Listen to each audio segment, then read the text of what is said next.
Sir ఆంధ్రప్రదేశ్లో జగన్ 2.0 అని start చేశారు. అంటే టూ ఎర్లీ కదా, అంటే ఇంకా ఇప్పుడిప్పుడే ప్రభుత్వాలు అవి సెటిల్ అవుతున్నాయి, టూ ఎర్లీ కదా. అంటే ఇప్పుడు కాదు, ఓడిపోయినప్పటి నుంచి అతను మాట్లాడుతున్నాడు. అంటే ప్రజలు నాతోనే ఉన్నారు, ఏదో జరిగింది, గోల్మాల్ జరిగిందని కదా అతని ఆరోపణ. రెండో విషయం ఏమంటే మాకు 40% ఓట్లు వచ్చాయి కదా, మా ఓట్లు మాకు అంటే నేను అందుకనే నాకు హోదా ఇమ్మని ఆయన అడుగుతూ ఉంటారు. ఇది కనీస సంఖ్య లేదు 11కు రాదంటే కూడా. కానీ దాంతోపాటు ఆయన అనేది ఏంటంటే చంద్రబాబు 4.0 అది కంప్యూటర్ భాష. సో జగన్ మళ్ళీ వస్తే 2.0 అని. ఈసారి నేను కార్యకర్తలను పూర్తి శ్రద్ధ తీసుకుంటానని.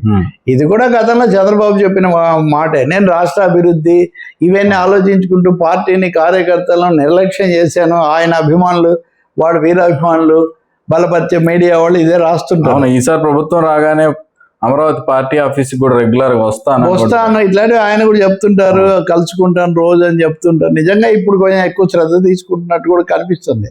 పైగా కార్యకర్తలు వెంటాడుతున్నారు. సరే టీడీపీ సంగతి ఎలా ఉంటే, వైసీపీ విషయానికి వస్తే కొంతకాలం జగన్ మాట్లాడలేదు, తర్వాత ఎక్కువ బెంగళూరులో ఉంటున్నాడు, ఇది వచ్చింది. ఈ మధ్యకాలంలో వరుసగా సమావేశాలు పెడుతున్నారు. ప్రతి సమావేశంలో మొన్న కూడా మాట్లాడారు ప్రజాప్రతినిధులు, స్థానిక ప్రజాప్రతినిధులు. సో ఇదంతా రాక్షస పాలన, ఇదంతా చేస్తున్నారు, బటన్ నొక్కితే చేర్చేవాళ్ళం, అవన్నీ ఏం చేయడం లేదు. సో ఆయన 2-3 థీమ్స్ పెట్టుకున్నారు. ఒకటి సంక్షేమ పథకాలు మేము చేస్తాము, వీళ్ళు చేయడం లేదు. రెండోది కేసులు, ఆరోపణలు, ఇవన్నీ కూడా కక్ష సాధింపు కోసం పెడుతున్నారు. ఇవన్నీ నన్నేం చేయలేవు, అప్పుడు అన్ని రోజులు జైల్లో పెట్టారు, ఏమైంది అంటే మనం గత వారం కూడా చర్చించాం. ఒక విధంగా జైల్లో పెట్టడానికి జరుగుతుంది అనే ఒక గట్టి సందేహంలో ఆయన ఉన్నారు. కాబట్టి మొన్న అయితే చాలా గట్టిగా మేము కూడా వచ్చాక ఇది చేస్తామనే మాటతో పాటు ఈ మాట ఎందుకు అంటున్నారు, కార్యకర్తలు పట్టించుకుంటున్నాను అని. అంటే ఒక సందేహం ఆయన కూడా ఉంది, పార్టీ కార్యకర్తలు ఈ అభిప్రాయం ఏర్పడిందని, దూరం అయ్యారని. ఇంకోటి ఏంటంటే మనం రాగానే కరోనా వచ్చింది అనే ఒక మాట కూడా, అంటే కొంచెం సమర్థించుకోవడానికి, అప్పుడు జరిగిన ఆలస్యాలు వాటిని సర్దుకోవడానికి ప్రయత్నం చేస్తున్నారనమాట. రెండోదేమో కేసులు వరుసగా, అంతకుముందు కేసులు కాక ఇప్పుడు రాజ్ కేసిరెడ్డి, మద్యం కుంభకోణం, వాళ్ళందరూ హైకోర్టుకి వెళ్తే హైకోర్టు వాళ్ళకి ఇంకా ఉపశమనం ఇవ్వలేదు. రాష్ట్ర ప్రభుత్వం దీన్ని బట్టి వెళ్తా ఉన్నారు. అదే దీంట్లో మిథున్ రెడ్డి వాళ్ళ ఎంపీ వెళ్తే ఆయనకు ఉపశమనం ఇవ్వలేదు. ఇలా వరుసగా చాలా ఉన్నాయి. సోషల్ మీడియా కేసుల్లోనేమో మీరు శృతి మించి ఒత్తిడి చేయకండి అని కోర్టులు చెప్తున్నాయి, కొన్నిసార్లు విడుదల కూడా చేస్తున్నాయి.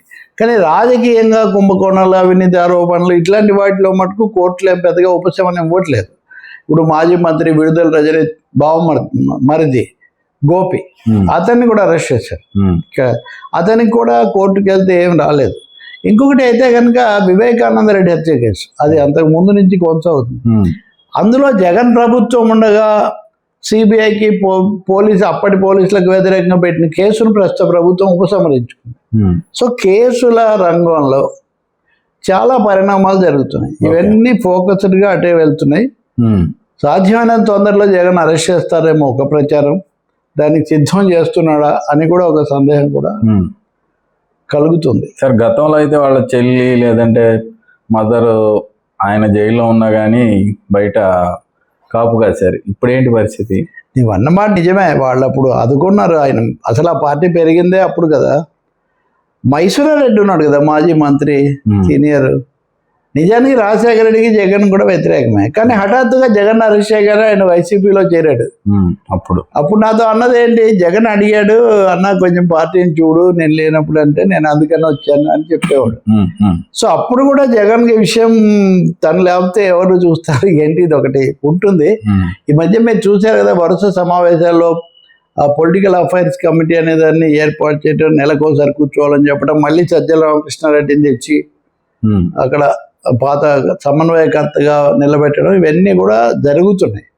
కాబట్టి పార్టీని రక్షించుకోవడం, ఎదుటి వాళ్ళ మీద కాస్త ఎదురుదాడి చేయటం, మూడోది ఏం పర్వాలేదని భరోసా ఇవ్వటం, నాలుగోది ఇదిగో జగన్ 2.0 వచ్చేస్తాం, మనం వచ్చేసినట్టే, ఎప్పుడు పెట్టినా వస్తాయి. ఈ మధ్య సర్వేలు కూడా చేయిస్తున్నారు. ఈ మధ్య అందరికి అన్ని పార్టీలకి అదొకటి అలవాటుగా మారింది సార్. వెంటనే సర్వేలు చేయడం ఇప్పుడు జరిగింది. ఇప్పుడు ఎందుకు జరుగుతాయండి, ఏడాది కూడా కాలేదు.